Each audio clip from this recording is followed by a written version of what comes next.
Here they are, AMD Attendee Metadata Team.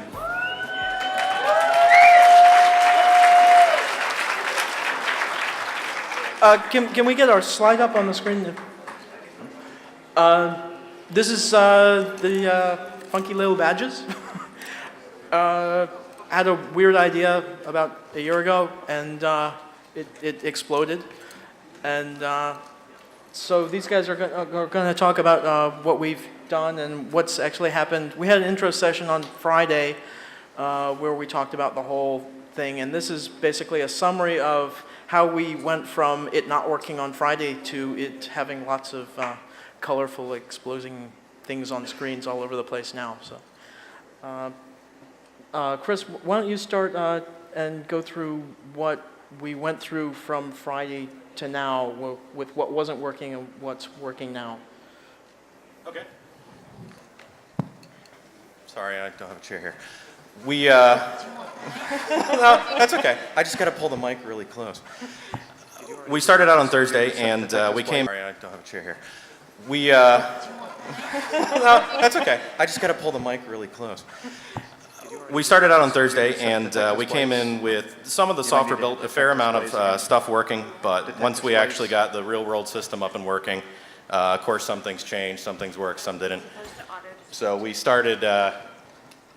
I rewrote some of the core logic which did the triangulation and also improved the capacity of the system to handle the load a lot more. One thing we found is that a simulator that's pushing out a huge batch of radio events every second doesn't work the same as if you actually have 1,000 tags that are all asynchronously sending things at random times. So once we got the live system up, it turned out we had to do things a little different. So we worked on that. We also added a lot of functionality to the web system. Aesthetics can tell you about that. And that was mostly what we're working on for Thursday night and all Thursday night, all Friday morning. And we did manage to get most of the basic functionality up by Friday morning. Then the 3D visualization we got up, was it Saturday morning we got that up, I think? Saturday night, okay. What's today? Oh, it's Tuesday already? So we were pretty happy with how things turned out. I think we had a lot of success. We started with a great hardware platform that was designed by Milos down there and had been used at some of the chaos congresses and camps. But I think we really took the software to interact with the attendees to a new level. We added some social networking features and a lot more interesting visualization, I think. So I was pretty happy with how the project turned out. Milos, why don't you talk about how you think it's gone and what you kind of put into it to get it done? I didn't understand the question. What did you put into it to get it done this week? Okay. So we improved this triangulation system. So we had some ideas we implemented there, and it turned out basically in a very good way. So it matched the previous tests. And what we were basically doing is adding this nice visualization stuff. We basically, there were several people that helped us a lot implementing this real-time visualization. Recently avatars were added, so we had in the end a lot of fun, and we had less problems than we actually expected. We had a lot of interesting input from people. People were showing up and were interested in writing their own firmware, so we could assist them in writing their own firmware, having different blink patterns and stuff like that.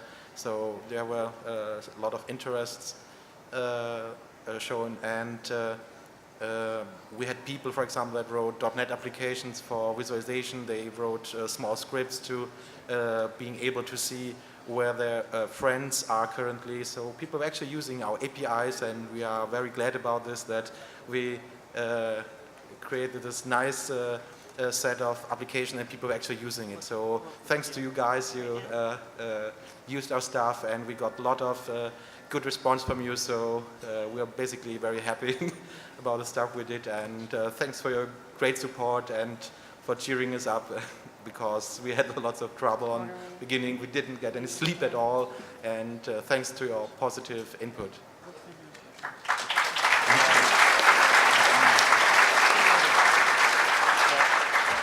Here, go just, it's a playlist.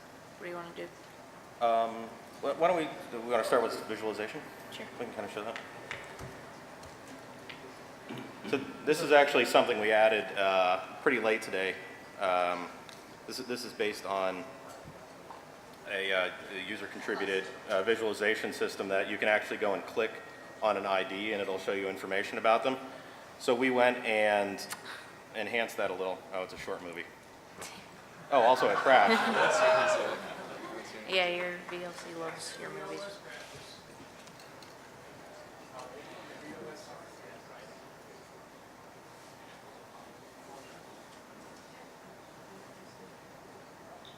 Try it again. So we added a few custom avatars. One of them you'll see is a little milk-bone dog biscuit there, and that's actually a dog, which is over there, I believe, which is currently wearing a Sputnik ID badge over there. So This is previously recorded. yeah, There's there's probably not that there's- many people down there now. Yeah. Everybody's in this room. It's wow.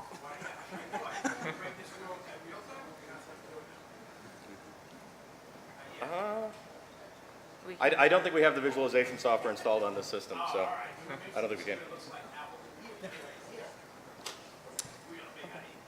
What's our next clip? You want to show the visualization or the Leica? Show Well, the it's 3D? also in the room detail. If you like go in the 18th floor and click on the room detail, it wasn't their avatars next to the profile. Oh, does it? Okay. Yeah, click on that and check it out. Which am I looking at? Leica, I guess. So this is a 3D visualization, the one we got working last night. It's based on one that was built for one of the German congresses. And this is also showing the second floor. No, this is also previously These are recorded. all video clips. The reason we're showing a lot of stuff from the second floor is in order to get good triangulation of locations, you have to have a fair number of readers installed. On this floor, it was a little more difficult running the cables, so we didn't get as many readers installed as we wanted to. On the second floor, there's truss overhead and pipes, so we were able to just throw Ethernet cables. On this floor, it was a lot more difficult.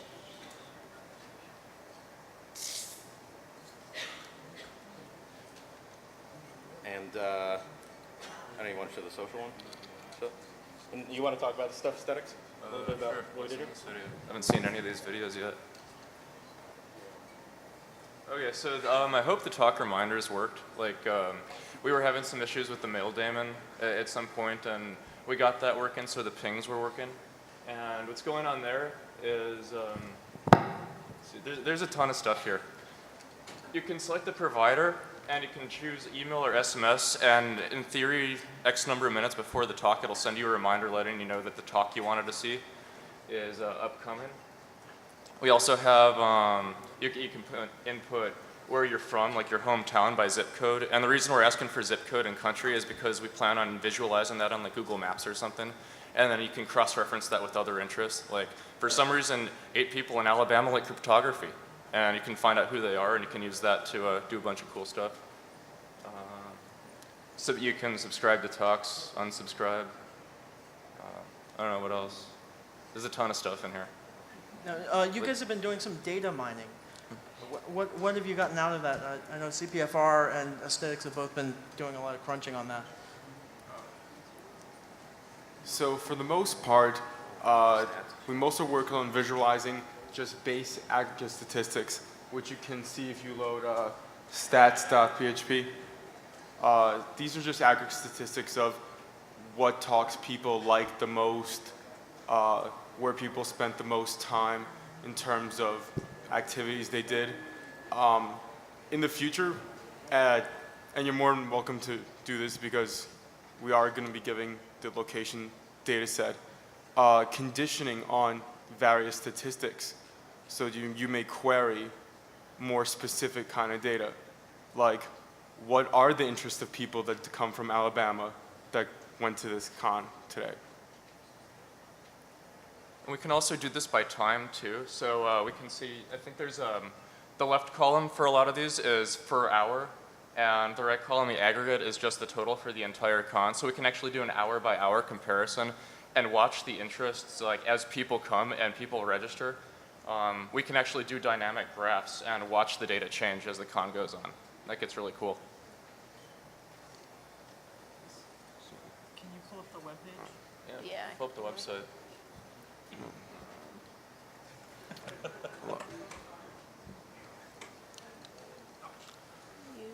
So a lot of the more interesting data mine stuff is just when people interacted with each other, like the pings. Yeah, talk about the pings. The pings, if people aren't aware what they are, I was trying to construct something. A lot of social networking websites, like OkCupid is an easy one, where you can send a woo to somebody, like, oh, she's hot, let me send her a woo and see if she's interested. I was trying to imitate something like that to let con goers talk to each other.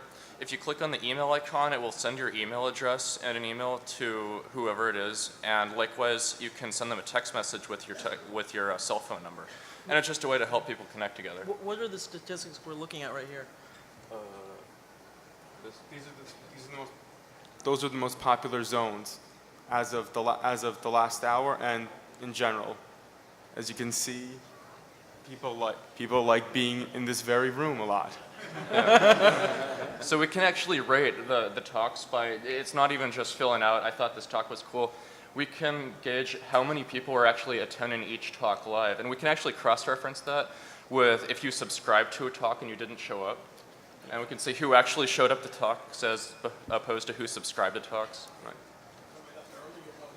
Right, yeah. The statistics for talks should actually list how many people actually attended them if you scroll.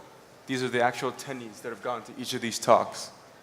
So really, this has been a beta test of a beta test, and we're repeating what was done at the CCC a couple times, and we've gotten a lot of things functional that they couldn't get functional, and they got things functional they couldn't get before. And this is a stepping stone in making the system better and better. And if we do this at another conference, we'll have more features, and it'll just get cooler and cooler what we can do with it. Yeah, we can also, we can even click on a talk and pull up a list of all the people who are in it. So it's not just a number like feature speaker 242. We can actually pull up a live list of every person who is in that room. Not on this. And then we can actually do interests, like all these people from Alabama like Jello's talk. So we can do a lot of cross-referencing based on that. Okay. Do we have any questions? The website is plugged in downstairs, so when we take the box home, it will go down, but we're going to try to keep it up. At some point, we'll try to put that information back up.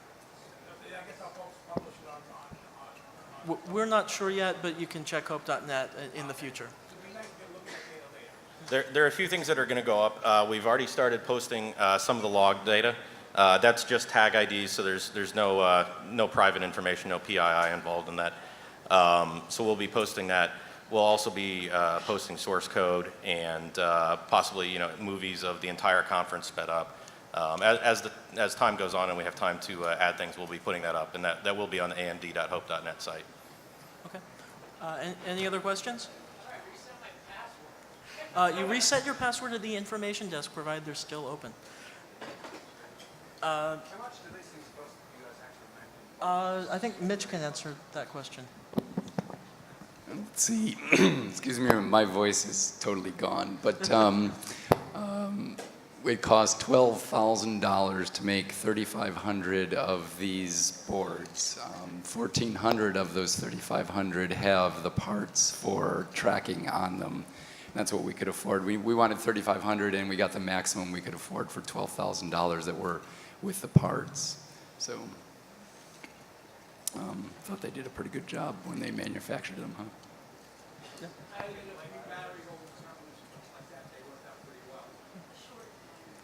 Yeah. Okay. Yes.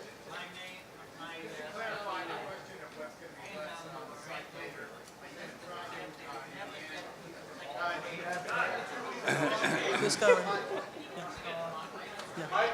Yeah. If you There have are a question, step up to microphones the if mic people here. want to ask questions.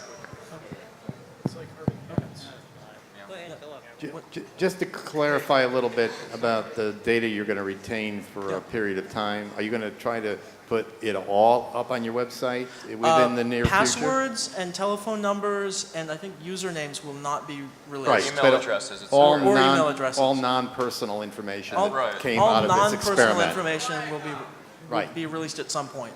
You're sure that- I entered, Did we get the stats up here that we needed? They're on their way. They're still on their way? Yes. Okay. We're going to give out some prizes for certain activities that we were tracking. There were games going on, and we're waiting on those numbers to come up because they were left on a laptop downstairs. We will actually not only release the binary log files, we will mainly release binary log files so you can write your own visualization software. So if you started your own project for visualizing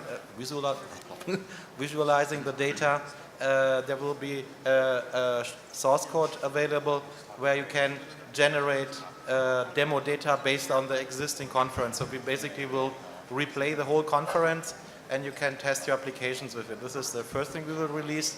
It basically contains the whole raw data. So you have your tag ID, you have sequence numbers, you have the signal strengths, which the data was received, if the flags for your button.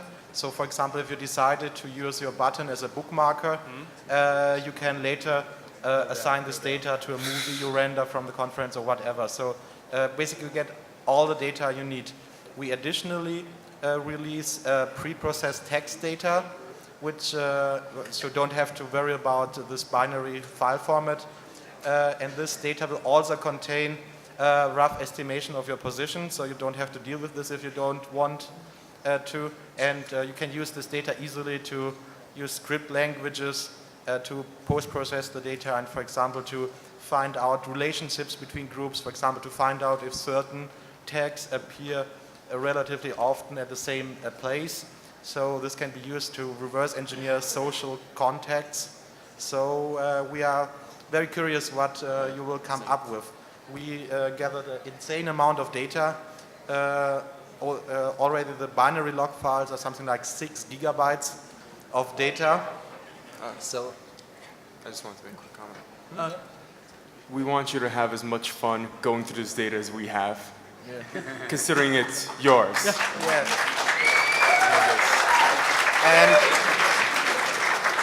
And what we will release this data under a Creative Commons license with explicit statement that we don't want to have it used for commercial purposes. So I think this is the least amount we can do to protect your data. So professional data mining is made hopefully possible instead, at least in license terms, so people can't resell your data. So I think this is a fair deal in my opinion. So yeah, and if you have any questions, feel free to ask us. We will gladly help you. We are very curious what we will come up with. So I have fun. a question right now, and the question is, I entered my ID, my PIN number. I never got the second page. The system accepted it, but I could never access the system again because I never got the second page. How was that possible? Aesthetics, you've been debugging the website. Yeah, I've been debugging the website. We've run into a couple things like that. I mean, it's a development system. We've never deployed it before, so we've run into some periodic issues like that. What was the initial flaw that we had with logins? With the website tracking? Oh yeah, so this is a feature that... This is fun. This is fun. So a couple years ago, I think it was at Black Hat, Jeremiah Grossman, I think, released this interesting CSS hack where basically the way, with jQuery, the way it works is when you look at a web page and you have a list of links, if you've clicked on a link, it will show up in a different color than a link that you haven't clicked on. And you can actually use a tool that can determine whether you've visited that or not. So we initially had a script that would hammer about 250 web addresses at you when you were logging in to try to get an idea of what kind of websites people were visiting, and that's what was causing the initial login issue. I had to disable that early on. It would have been really cool if it worked, but it was causing problems. Sidepocket, you have a question? Yeah, I kind of got my question answered. I was going to say, were games implemented yet? So, quick question is that what were these games? Because when I logged in this, must be very recent because last time I logged in was a couple hours ago, my game page did not load, so I have no idea what these games were or that they existed. Can you answer that? We originally were supposed to have, well, we were originally supposed to have 2 games. Our time schedule forced us to bring it down to one sort of game that we're doing based on stats. The stats game is basically rewards for activities completed based on where you were in the conference, like how many talks you were at, how many workshops you were at. So that's going to be in a couple of minutes. The other game was going to be a scavenger hunt, but location tracking to maintain people gathering things based on their location and proximity to other things proved to be a lot of complex programming that we couldn't do in the time frame that we had. Okay. We curious. basically took a system that tracked where 200 people were and turned it into something that could track 1,400 people in under 4 months, which is, and do a lot more than that. Thank you. Congratulations. And Chris Petro and Rage Fury, who is very shy and hiding in the corner, did an immense amount of coding to get this thing going, and so did Echo and Kupo and Aesthetics and CPFR, and all these guys really put in a tremendous amount of effort to get it rolling.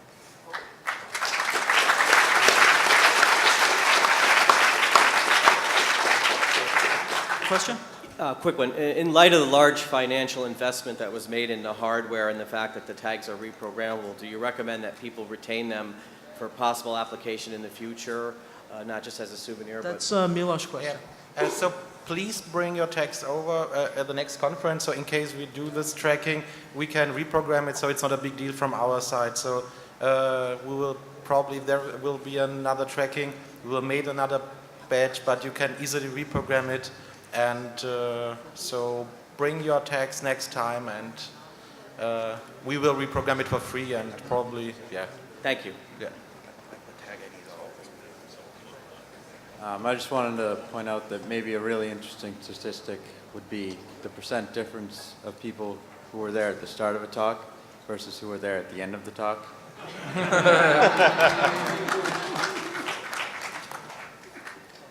I was actually wondering, so the tags are a few dollars each, I gather, but how much are the receivers? So how much costed the actual infrastructure? Yeah, it's hard to tell because it's not openly available on the market yet. But what we have, if you want to play around with this, we also have made a low-cost reader based on USB.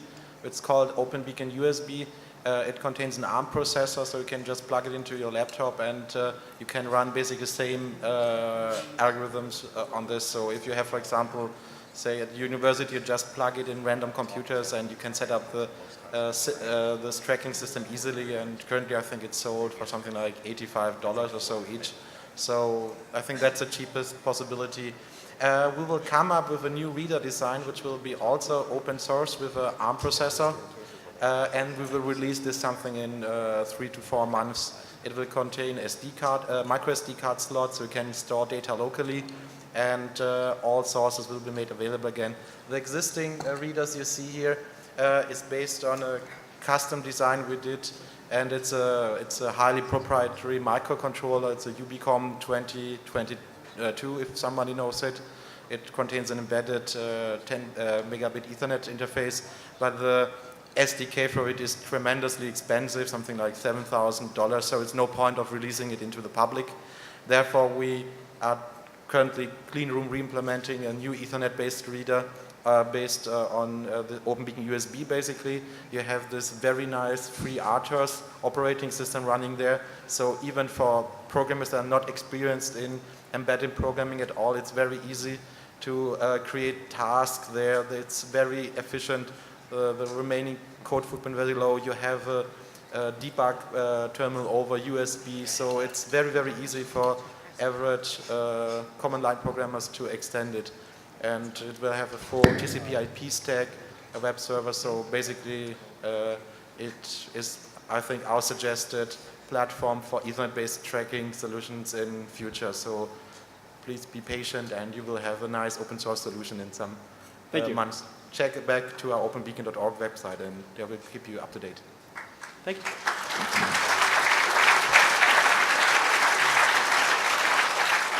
Okay, so we have some statistics up here. We're looking for ID number 4048, so if you look at your badge, and it's also the handle Blackfish, and Marsman8790, if you want to come up, you are the top 10 pingers with a count of 7. the top 2, and you have a tie. So if those guys, or ladies or gentlemen, want to come up, Chris, why don't you explain the stats we got here? Okay, we have a few stats we were able to mine real quickly. I definitely like the idea of seeing who stays for an entire talk most. If I had Toad up here, I'd probably try and crank that out while we're on stage, but I don't. What we do have is some information about who pinged people the most, who was pinged the most, who went to the most talks, and who was actually on the RFID network the longest. So when you go up to your room, you go off the network.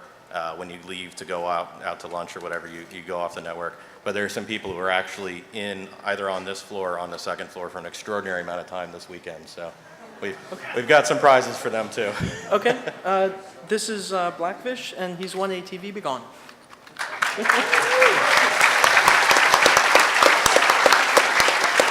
Okay, is Marsman8790 here? Yes. Okay. Do you want a T-shirt or a TV Be Gone? TV Be Gone, please. Okay. Thank you very much. Okay. So now the top 10 pingees, and there was not a tie for that one. So number 1 is Bicycle Mark. Bicycle Mark here? He left. Oh, left. Oh, people loved you.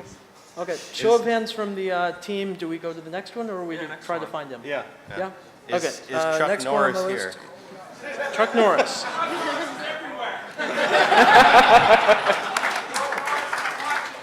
Badge number 3111. Anyone? Anyone? Norris has all the information. Hey, like, scroll down the webpage. Yeah. Okay, so the top 10 talk attenders, number 1 was Arch Griffin. Scroll more. They can't see that. Arch Griffin, number 4051. Are you here? Yay! All right, come on.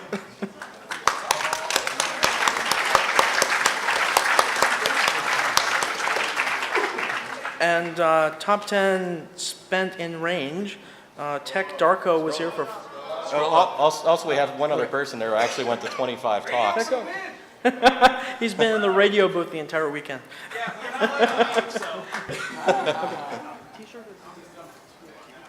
Okay.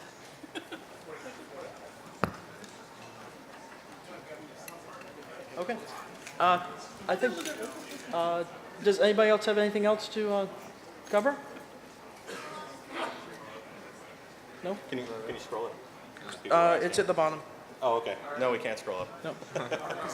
Yeah, a bunch of guys from the radio group are actually in the top because they never left.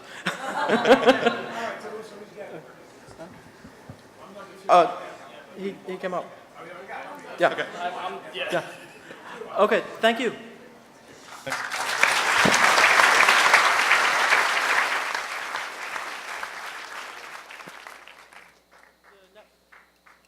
The network team's coming up. We don't know for certain that the hotel will be torn down. We know it's a possibility. We don't know for certain we might not meet again at this place, although it's a possibility. A lot of things are possible. We'll make some of them happen. We're just waiting for Emmanuel. We're going to have a closing ceremony of deep sorrow. Absolutely solemn.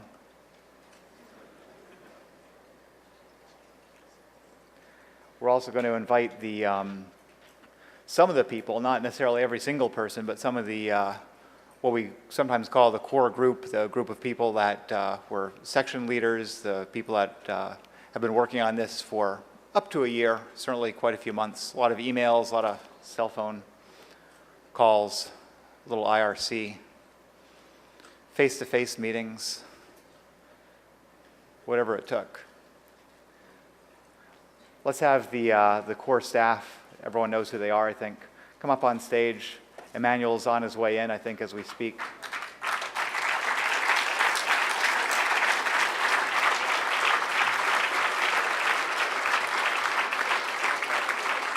Just grab a seat.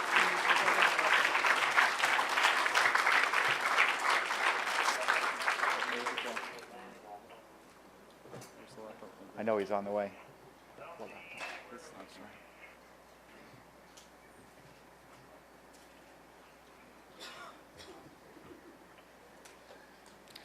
I'd like to remind us at this time to be appropriately respectful. It's a somber mood, serious occasion.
Linux.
Thank you for that moment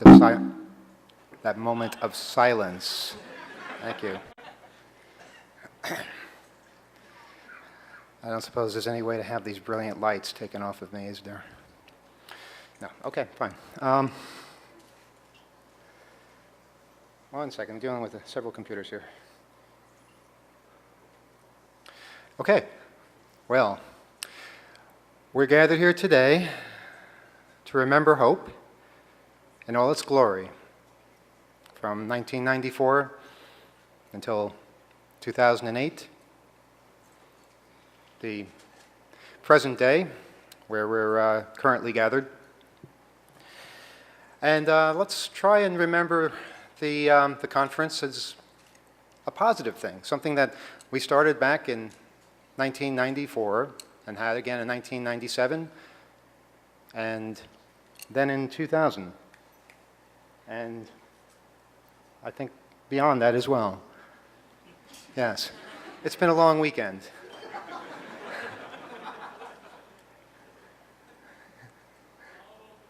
What? Yes, okay.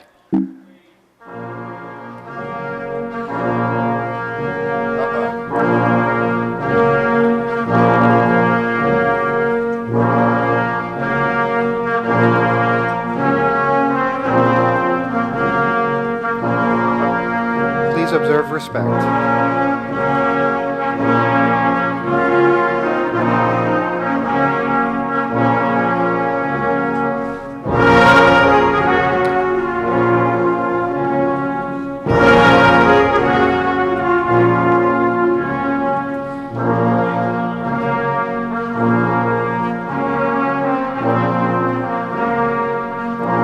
No pushing.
Oh, yeah.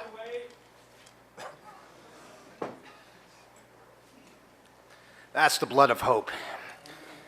Well, okay, here we are. And what a procession. Again, we are gathered here to remember hope. And let us remember hope as it occurred back in 1994. How many of you were here for this? Oh, wow, not bad. That was the first hope, Hackers on Planet Earth, in this very same hotel, the Hotel Pennsylvania.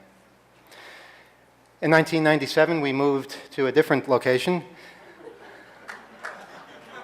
Oh, he's going to kill me. He doesn't look like that anymore, but that's the only picture we could find with the bumper sticker. And that took place in the Puck Building downtown. That was the only conference that we didn't have in this building. That was in 1997. And then in 2000, we came right back to the Hotel Pennsylvania for H2K. How many of you were here for that? Oh, quite a few, quite a few. You keep coming back. 2 years later, with the name nobody expected, H2K2. And all kinds of interesting little cards that we handed out as admission badges. And then, of course, people tried to call the next one H2K4 for some reason, but no, it was the fifth hope. And that kind of confused everybody. How many of you were here for that one? Oh, more people, almost I'd say 60% of the people. And then, 2 years ago, hope number 6. I haven't asked the question yet, but okay. How many of you were here for that one as well? Very nice. And now, of course, the last hope. And, you know, I guess maybe... maybe I should have expected that. I guess this is my fault because there might have been a little bit of confusion about the whole last hope thing. I mean, you know, the whole carrying the caskets around and the flowers and the candles and the death. It's, you know, it's all kind of cool, don't you think? It's just kind of the dark image of, you know, satanic metal music and stuff. I don't know, it just kind of seemed kind of cool at the time. But mostly the confusion seems to be about definitions of words. And I think maybe what people were asking me the most, not only this weekend, but in the months preceding this conference, why is it the last hope? People would constantly come up to me and ask me that question, and all I could say to them was, it's because that's what it is. It's the last hope. I mean, you know, why is anything anything? Things happen for a reason. And we all know the definitions of words. Last, of course, meaning final. That's it, no more. Done. Finito. Yeah. And, well, I mean, you know, there's good and there's bad to definitions of words.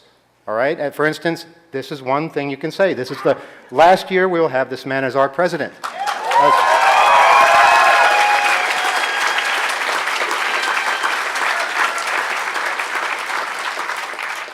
I am not injecting politics into hacking. What I'm doing is simply using the word in a sentence. And it's a fact.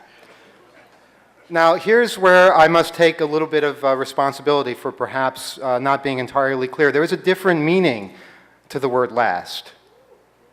The most recent, previous, the one that just happened. For instance, the question being, did you attend the last Hope Conference? Yes. And I intend to be at the next Hope Conference.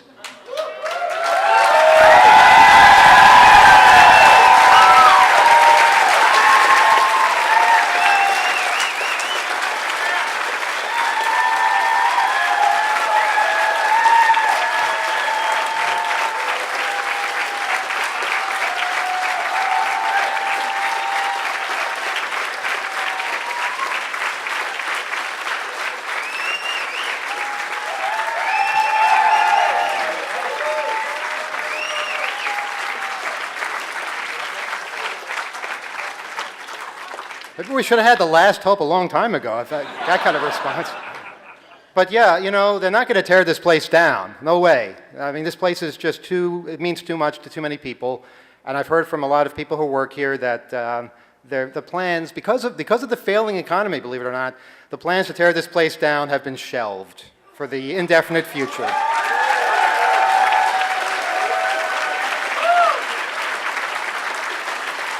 So, whatever you can do to hurt the economy, I suppose, will help this place. Whatever you feel like doing. But, I mean, a lot of you guys, Pyro especially, I don't know if he's in the audience, really took it upon themselves to get the word out about the hotel, how important it is to save it. And I think it made a difference. They'll never admit it. Vornado, the people who own the place, will never admit it, but I think it did. And I think a lot of people realize that, yeah, this is a weird place, a weird hotel, a lot of strange rooms and floors and stories, but it's our place, and it's very unique, and the people that run it have been very good to us, and I think we've all had a great weekend. Am I right?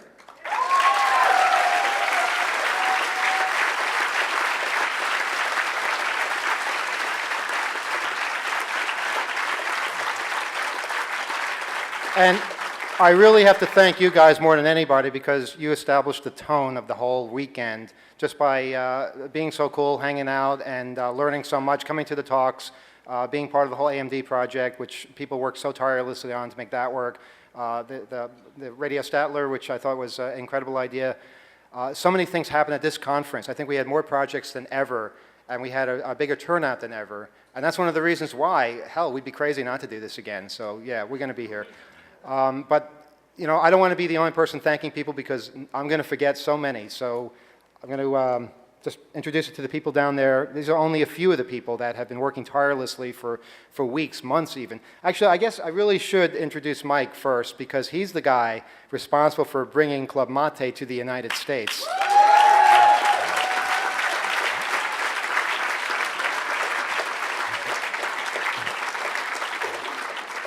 Mike, could you possibly just tell us a little bit of what you had to go through to get 5 pallets of the stuff over here and get these people addicted? It's about 100 emails back and forth, and the people who sell it don't speak English, and I speak almost no German. So it was something of a challenge, but we had a lot of help. We had Alain in Switzerland who couldn't make it because he just started a new job, but for whatever reason was really dedicated to this project and kept translating for us. And Lynn, who is maybe even right up here, but certainly in the room, told us how to import food. He's a food safety expert. Hackers are food safety experts too. So a lot of people helped with this project, and a lot of people seem to like the results, so I'm happy if you did.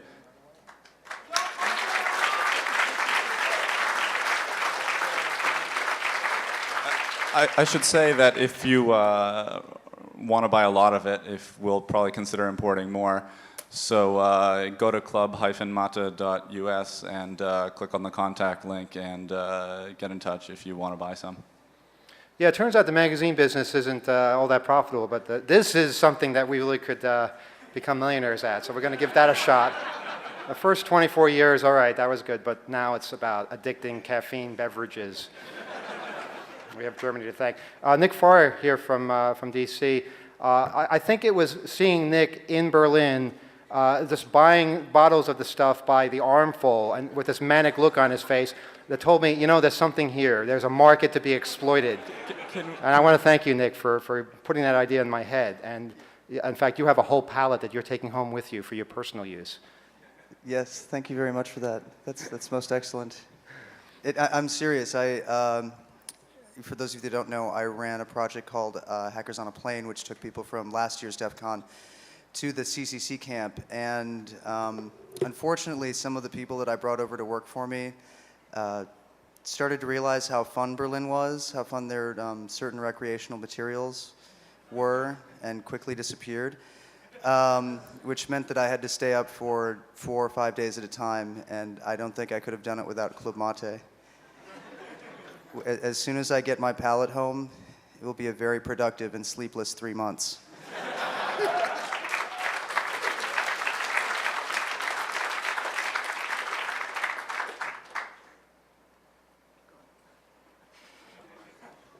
I'm Junes. I can't say I ran registration, I kind of ran itself, but I have to thank Megan because she put in 14-hour days the whole weekend getting people through. Besides me, she was the other permanent person down there, but Paula, Adrian, they helped a lot. Joe, Marcus, Voltaire, Arsene all filled in, and we had Aldert, he'll be speaking also, but just wanted to thank you guys.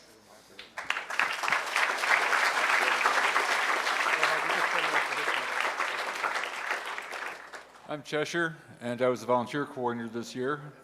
I want to thank the folks at upoc.com, UPOC.com, for, we've used their network to communicate with a bunch of the volunteers. There were some folks on Twitter who actually passed some useful intelligence that we were able to use as well, and I want to thank those folks. All my volunteers, I want to thank you again. We're going to need you again. We're going to need you to help tear down this room and some stuff on the mezzanine. And there are t-shirts involved, so we do appreciate your help. Thank you.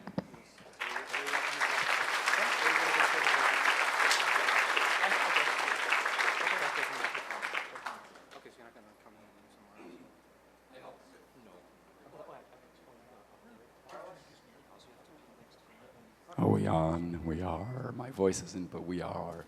And I was organizing the microcontroller workshop and helped with some earlier stuff before I got too busy, sorry. But yeah, there were a lot of people who helped make that possible.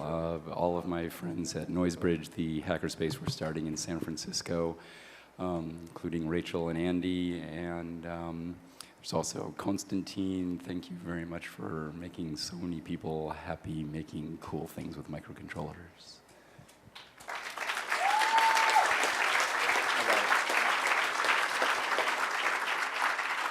My name is Mike Roaddancer. Been doing security for Hope, oh man, long time. First thing, everybody in an orange shirt, raise your hand over here.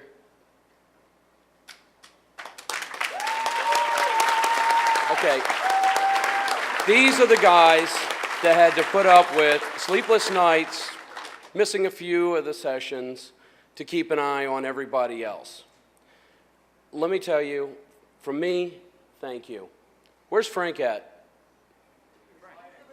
Frank's hiding. Frank is my cohort. If there was no Frank, I would be in a straitjacket right about now. Hey, stop that. This conference was unique in just about every way. We're not sure what happened, whether the planets aligned or anything else, but somebody came by today to apologize for bad behavior, and I had to sit there and ask 4 people to pinch me. We had people losing BlackBerries, one of the new 3G iPhones, and anybody want to bet on the odds of those getting returned? 50-50. Okay, earlier conferences, hell would have froze solid first. They were returned simply by sending them a text message going, please return this phone to the security desk. I think there's one other thing that's not been claimed. Christopher J. Smith Hale, are you in here? Okay, well, I got your 411s, motherfucker.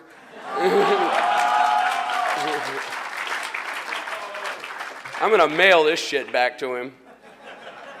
But it was amazing. People were nice. I mean, people were nice.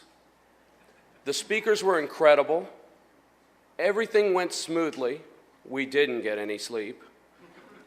And like I said, once again, Frank, thank you. There's one other person I'd like to thank one other person who is on this 3-person team. Goes by the handle Kush. Kush couldn't be here, unfortunately. He threw his back out, had to go home. So he's the injured, on the injured list this time. But let me tell you, you guys are incredible this year. We've had incredible people over the years. I think when this all started, my daughter was 5 years old. She's now 20. Okay, in 2010, I'm not even going to tell you how old I'm going to be. And I hope to see every last one of you here. And by the way, y'all are incredibly talented people. Make use of it.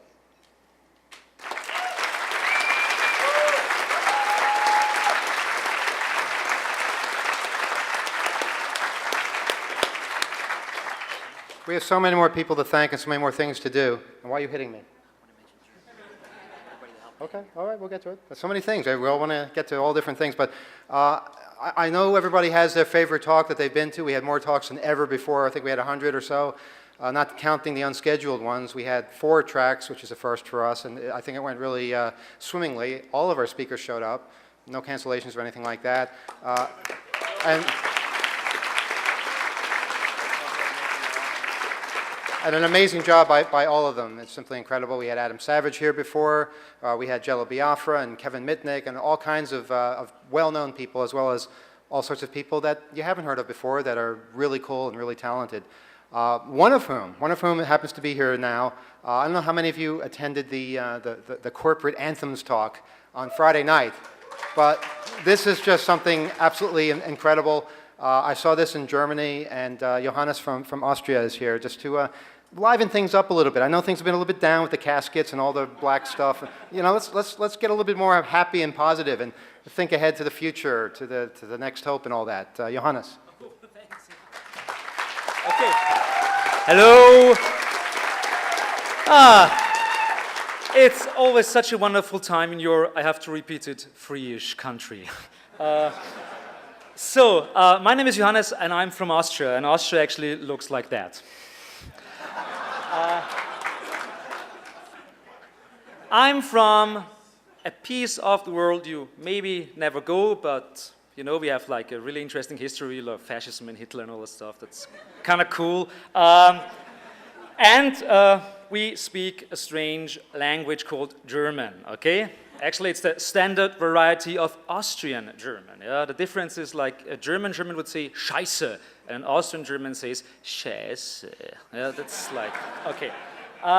Okay, I come from a country with a language called Austrian German, and we have a really cool term for this thing. How do you call it here? It's the @ symbol. In German, we call it Klammeraffe, the cringing monkey. And I would like to try a linguistic experiment, an experiment in epidemiology now, okay? So there are so many cool people out there. Most of you are opinion leaders. So I'd like to introduce you to a German term. The German term is Arschgeweih, okay? Arschgeweih, I think it's, you know, the tribal things that are on your backside, you know? That tramp stamp, yeah, the tramp stamp, that's the American term for that. And I tell you what, if you take the term Arschgeweih and translate it to English, it's ass antlers. Okay? And that's kind of cool, isn't it? So, I want you to use the term ass antlers, and I try to find out how far it can go. Okay? And maybe it will end up on Fox News, or I don't know. Okay, good, good. But I'm not here to take you down because of your language. I'm here because I want to introduce you a new song. I was thinking of, you know, I was talking about corporate anthems, and I was thinking there should be something like a hacker theme song, yeah? Something we can feel good about, okay? So I was scanning my archives, and I found an interesting song from 1996. It's a German song. I have the translation in English on screen right now. The song is called Surfen Multimedia, okay? Background story about that one. Let's have it here. Surfen Multimedia from 1996 by a group called Eurocats, okay? And actually, it's Euro Schlager Trash Pop, okay? You may never hear about Schlager again, but you'll get the feeling if you hear it, okay? This song was ahead of its time.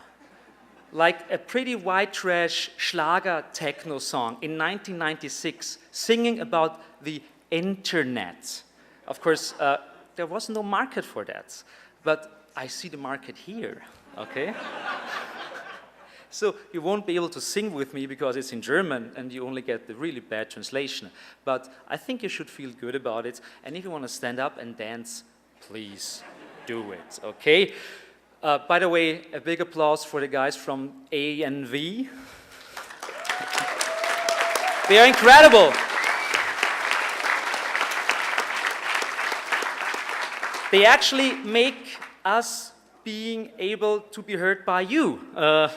Okay, so please start the song. It's Surfen Multimedia, and yeah. Volume. Surf, surf, surf, surf, surf, surf, surf, surf, surfen, surfen durch die Welt mit Multimedia. Surf, surf, surf, surfen, surfen, Tag und Nacht auf der Datenautobahn. Surf, surf, surf, surfen, surfen durch die Welt mit Multimedia. Surf, surf, surf, surfen, surfen, Tag und Nacht auf der Datenautobahn.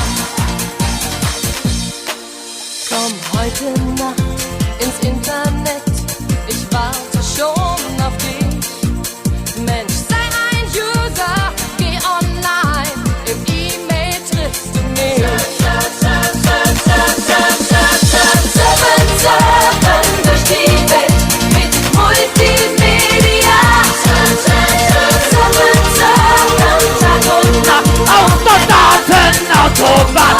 That's not a spirit! Surfen, surfen durch die Welt mit Multimedia. Surf, surf, surf, surfen, surfen, Tag und Nacht auf der Datenautobahn.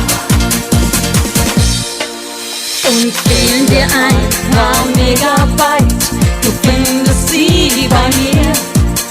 Ob Interface, ob Cyberspace, ich teile gern mit dir. Surf, surf, surf, surf, surf, surf, surf, surfen, surfen durch die Welt mit Multimedia. Surf, surf, surf, surfen, surfen, Tag und Nacht auf der Datenautobahn. Surf, surf, surf, surfen, surfen durch die Welt mit Multimedia. Surf, surf, surf, surfen, surfen, Tag und Nacht auf der Datenautobahn.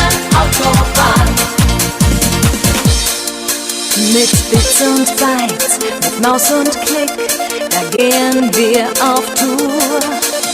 Im World Wide Web, da folgen wir heut jeder heißen Spur. Surfen durch die Welt mit Multimedia. Surfen, Tag und Nacht auf der Datenautobahn. Surfen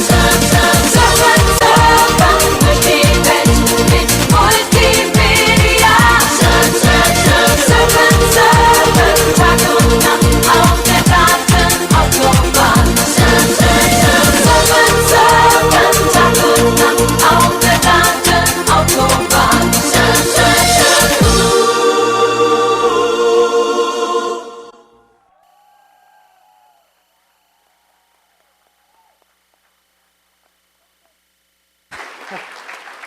Oh, those Germans. First they bring us the Neubauten and then that. Oh my. If you want to download the song, it's on the Monochrome blog in maybe 5 minutes. You can download the MP3 and creep the shit of other people. Okay.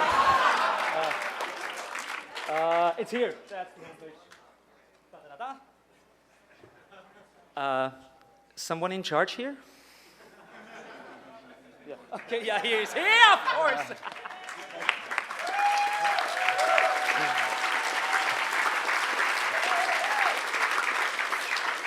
That's a lot better than a funeral march, isn't it? Okay, well, we have so many more people to go through. Aldert, I see you over there. You were at registration with Juns almost all the time. Any fun stories to tell? Aldert came here from Holland just to tell our press people that they can't get in for free. Did you turn away Fox News? Yes. You did? All right.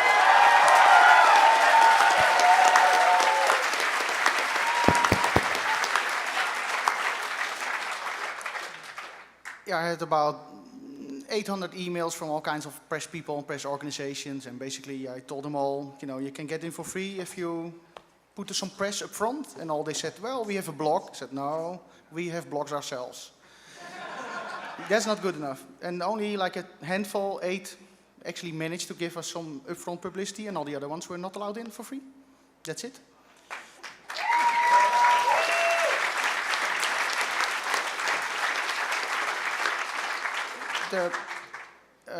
Eric actually mentioned Fox News especially, and indeed they tried 4 times, so you know you got what you wanted. No Fox News. I was also on the core mailing list, and about 4,000 emails were exchanged this time. That's a record actually. Last time about half, but you know 1,500 of the emails were dedicated to the RFID tagging. If you know how much effort it was, it's not normal. This was incredibly lot of effort by loads and lots of extra people. So I would say an extra hand of applause for the people who did this project.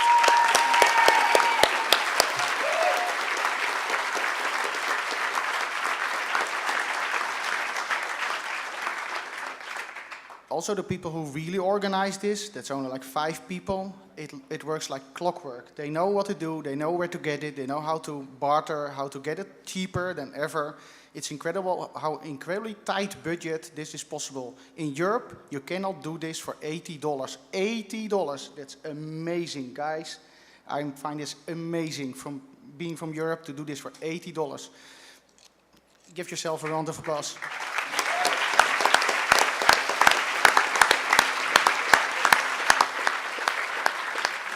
Well, one of the reasons we can do it for cheap is because we have so many talented people. For instance, Adam and Chris with the AV are capable of just finding incredible deals so that we don't get ripped off too badly.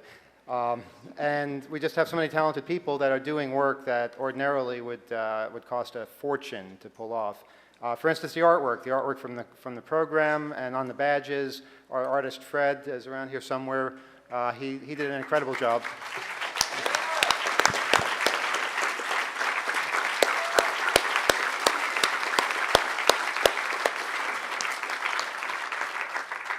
And Mark S., who laid out all the entire program so that all of you can figure out where to go and when.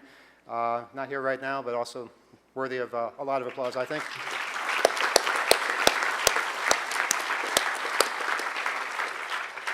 Plus our friends who are giving everybody rides in the Segways. You all take rides? Yeah? Anybody wipe out too badly? I saw a couple. Wow. You're one of them? Okay. A-Team, anything you want to say about Segway teaching? Hello? Okay. Well, I want to first thank all the people who helped me run this. I got a little bit of a list, but I don't want to leave anyone out. Dylan, not Kevin, my best friend, Red. I know that I took the biggest fall of all on the Segway. I don't know if I don't know anyone why people saw. are applauding that, but I don't know if anyone saw on Friday night. There's that yellow thing covering the wires right after the elevators, and I got a little air on it, and I didn't land so nice. I have a wound I could show you after, but it's kind of nasty. But and I want to apologize to the knock for the 3 people who crashed into your styrofoam wall. We tried our best. We instructed everybody, but you know, what are you going to do? It happens. And we also said that we'd mention this. If anybody wants to buy a Segway, go to the New York City Motorcycle Club. Some people out in Queens that rented us these things, and maybe they'll rent them to us again if a bunch of you buy them.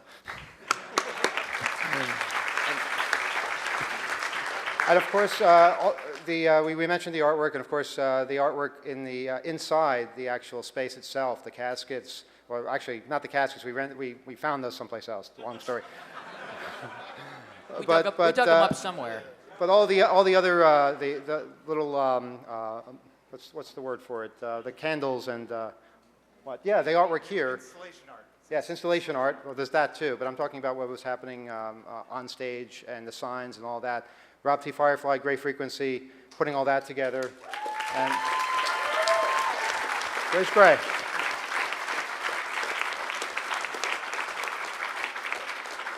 And I heard people want to buy this. I heard people want to buy the artwork. Is there any update on that, Rob? We have had some interest expressed, which frankly is a surprise and very huge ego boost to both myself and Gray Frequency, who it was a total co-production between the two of us in the Greyfire Studios out on Long Island, aka my filthy basement. So I have to thank Gray for all her help on the project and Gray, wave. You know, doing with it. Come on out here, wave to people. Come on.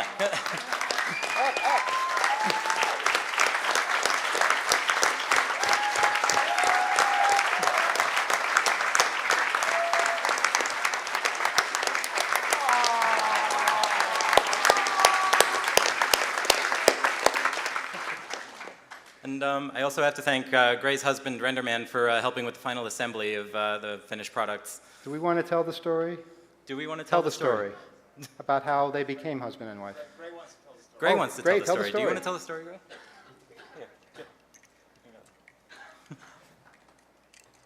Render is a speaker at H2K2, and I saw him across the room wearing a similar hat, and thought he was cute. And there's pictures online that are blurry because I thought he was that cute. So.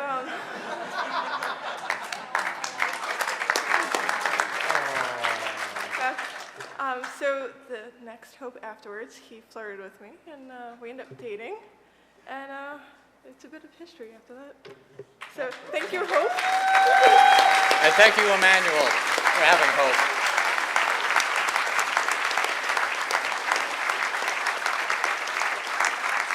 Matchmaking, just one more service we provide here at the Hope Conferences.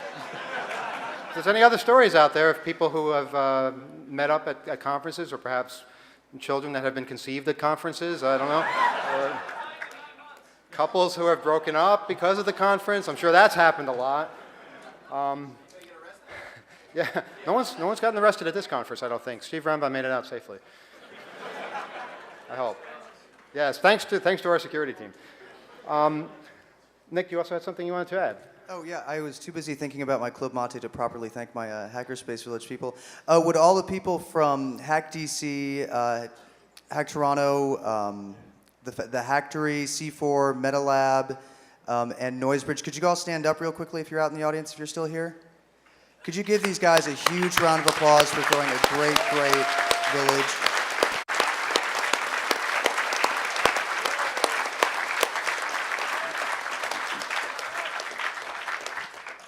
I think it was an incredible, incredible experience. I especially want to thank Mitch again for running such a great microcontroller workshop. That was busy 24/7. Could we just give him another round of applause real quickly?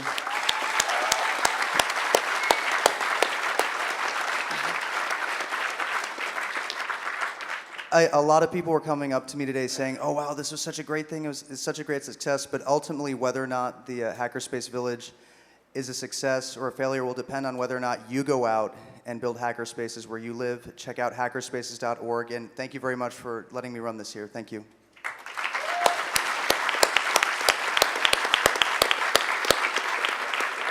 And Nick deserves so much credit for spreading the news about hackerspaces throughout this country and visiting places all throughout the world, learning how they run hackerspaces.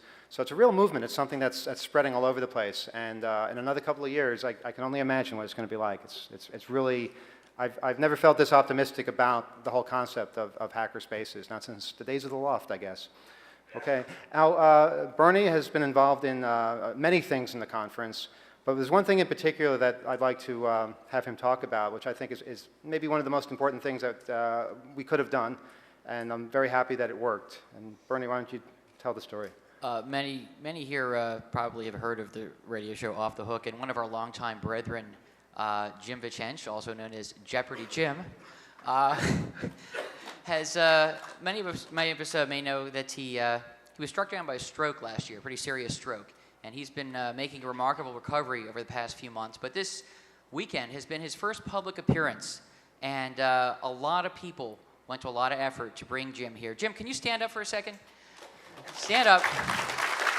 Yeah.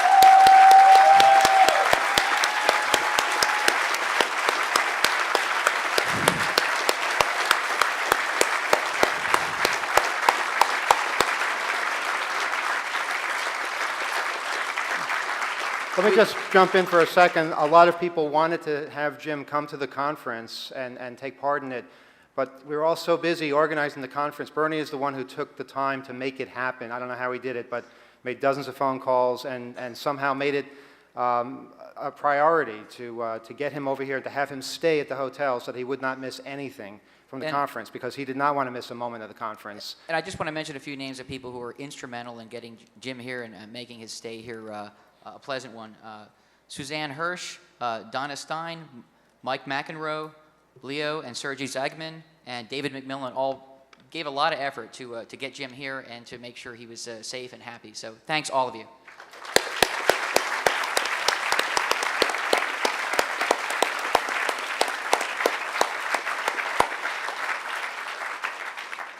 Any of the AV guys, you want to say anything? You're holding a microphone. Go ahead. That means I'm ready to Go ahead, say Greg. something. So I'm Greg Newby. I've been somewhat ubiquitous. It's what I strive for at these events. I'd like to mention that this is, I talked about community earlier. This is a community which is standing in front of the microphone. I apologize.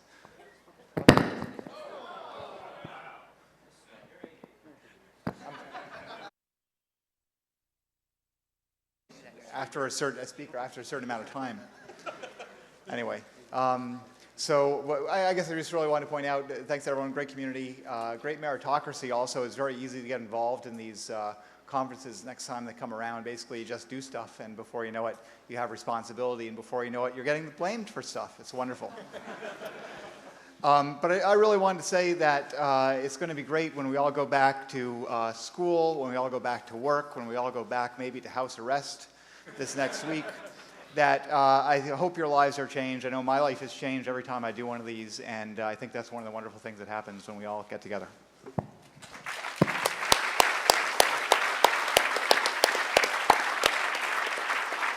I also want to thank Greg for his work in emceeing, introducing a lot of speakers, Laszlo as well, and we had a couple of it. Nick was doing some of the intros. Any other? Gus was also? Okay, we had a lot of people just making sure everything worked just right. But of course, as Johannes mentioned before, AV is key. Without AV, you can't hear what the hell we're saying or see any of the presentations, and I think it really worked flawlessly this time. And you guys deserve an incredible round of applause for that.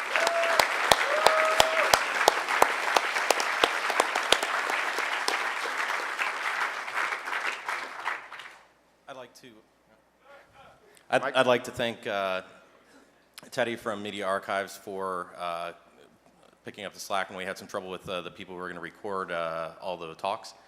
So he brought a lot of cameras in here and handled the DVD recording and duplication. So I'd like to thank him for pulling that off at the last minute.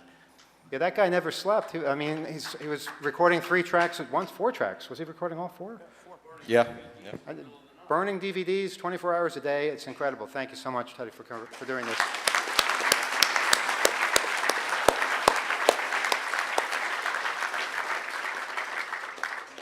And I got myself a little overcommitted this time with the AMD project and a few other things I was working on.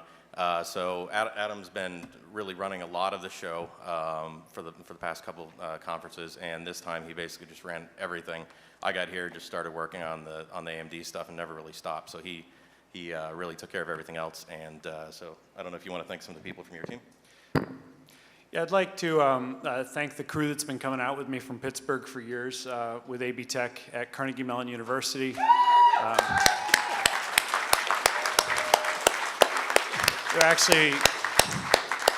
There are a bunch of them that you won't see in this room right now because they're actually starting to get strike ready already. That room's already coming down, as well as some of the stuff on the second floor. I'd also like to thank the guys who came out of the woodwork to give us a lot of help this week in mixing. It's a lot of time on soundboards to do these 2 tracks all day long and, well, on Saturday all night long. So I'd like to, people I see in the room, at least Jim and Rudy and all the other people that stepped up to help out with AV this year. I could also use a lot more people in the next couple hours. Everything you see in this room needs to come down and get ready to go on a truck. And so we will be looking for pretty much every volunteer that wants to give a hand. We'll put a wrench in your hand, help you coil cables, and get everything ready to go.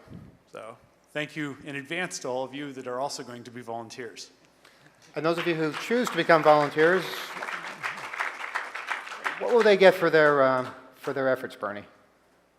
If you volunteer to help break this place down and you really put in an effort, you'll get a T-shirt or some other gratitude in the form of swag. A volunteer T-shirt, right? Oh, special volunteer T-shirt. Sorry, I'm getting a phone call. I'm not going to take it. Lexicon.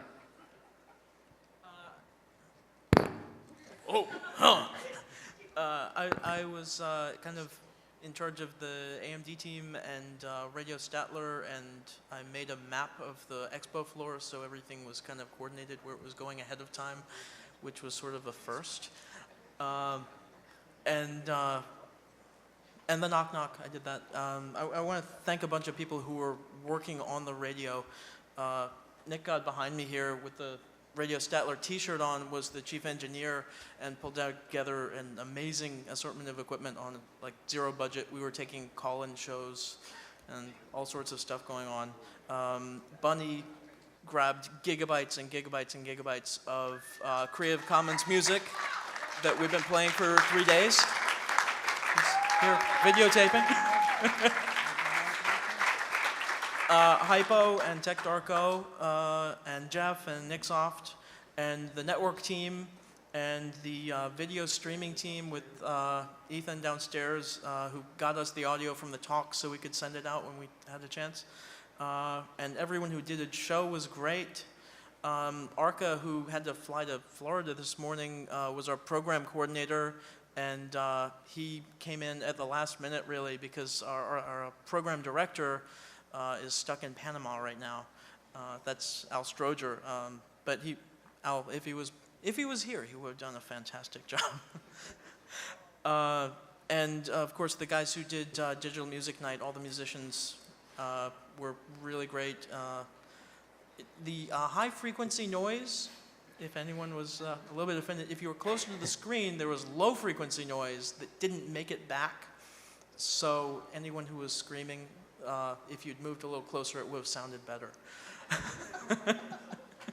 But also Peter Kern, who coordinated Digital Music Night, was fantastic. So I want to thank everybody who put together Radio Statler. That was just great. And I just want to make one addition to that. A big shout out goes to Alex at Sleekwa Enterprise Hosting. They donated more bandwidth to run the radio station than we actually had in the hotel, and we used it. So thank you so much.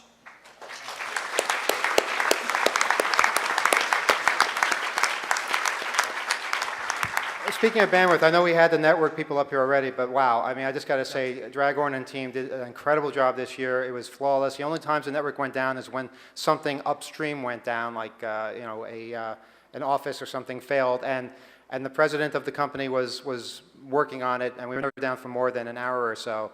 People were watching talks, streaming in foreign countries. I was getting calls from people who saw social engineering in Russia a few hours later, and that's never happened before, so it's just incredible, and I think we've really achieved a level of excellence now that we're never going to be satisfied unless we do again.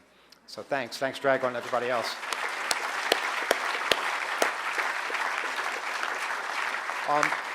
I've been asked to warn you, for those of you who are flying home, you definitely want to be taking the batteries out of these things because these are considered transmitters. In fact, they are transmitters, and you might piss off some pilots or stewardesses or something, so, or TSA. You'll get enough odd looks coming in through this anyway, but just take the battery out, and it's probably the wisest thing to do, right? All right. One last note about the radio. Radio.hope.net, we're going to have the entire 3-day-long show archived in a couple of days, so you can listen to it now that you're done going to talks.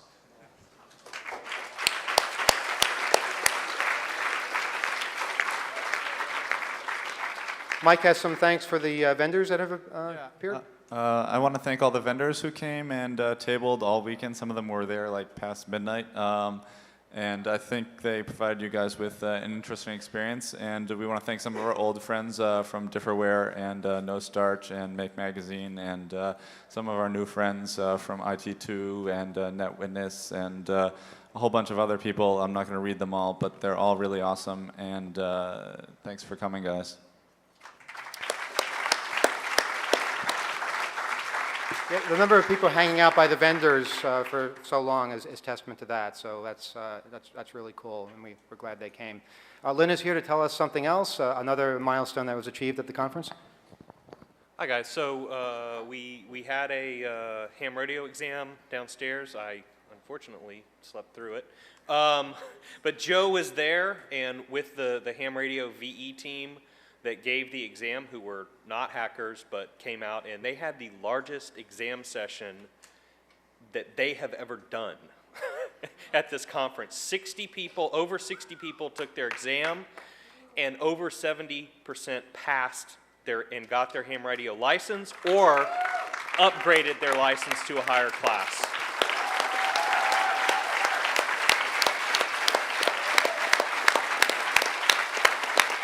So congrats, and hopefully I'll hear you guys on the air next time at the conference.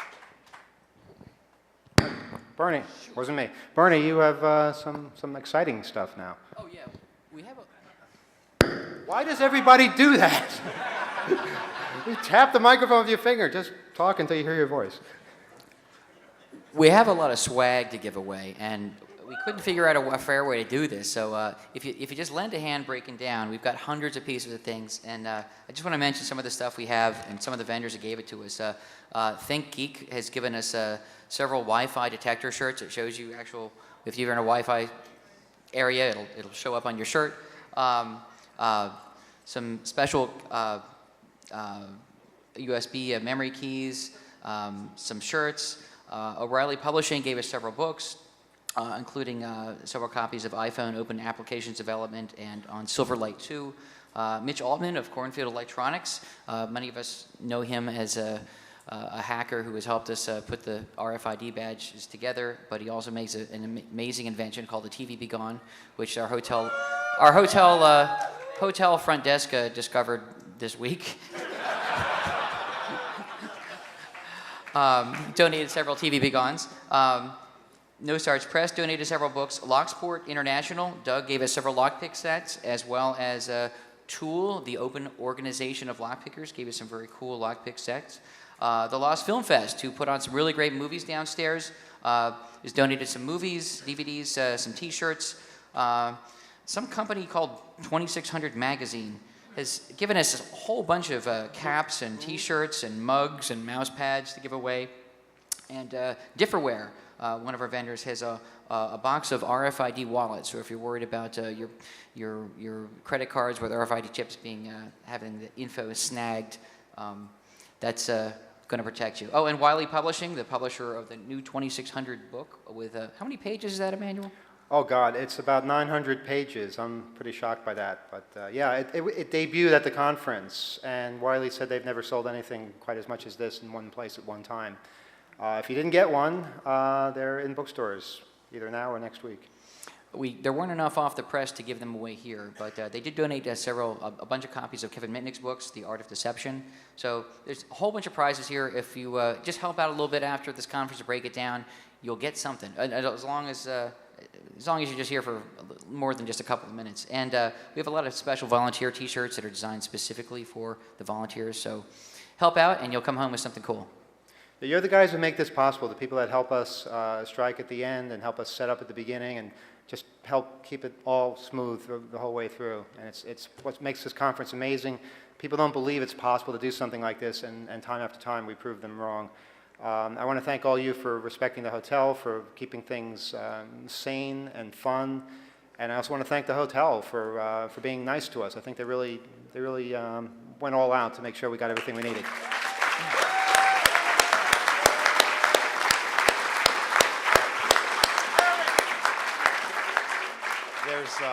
There's a single personality who's been with us from the start since the early 80s. Probably could have gone on to a life of success either in corporate America or maybe in the circus. And has gone by the name Emmanuel. And I think we know something of the history, something of the commitment, something of the level of effort that it takes. I think we've seen in a number of ways that he's not in it for the money, he's not in it for the fame, and that he's visionary and a leader, and we're happy to have him as part of this organization. Emmanuel Goldstein.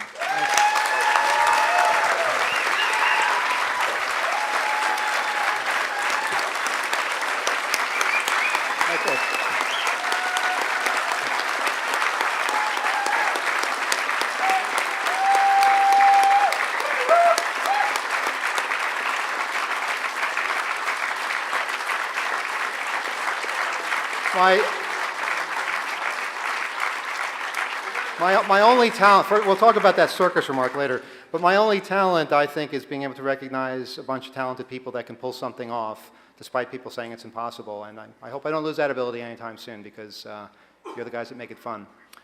All right, any other concluding? Have we forgotten anybody, pissed anybody off? Who are we pointing at? I can't see. Mitch, who are you pointing at? Kevin? Oh, Kevin, not Kevin. Yes, well, not Kevin's been around. You've been up for how many hours straight now?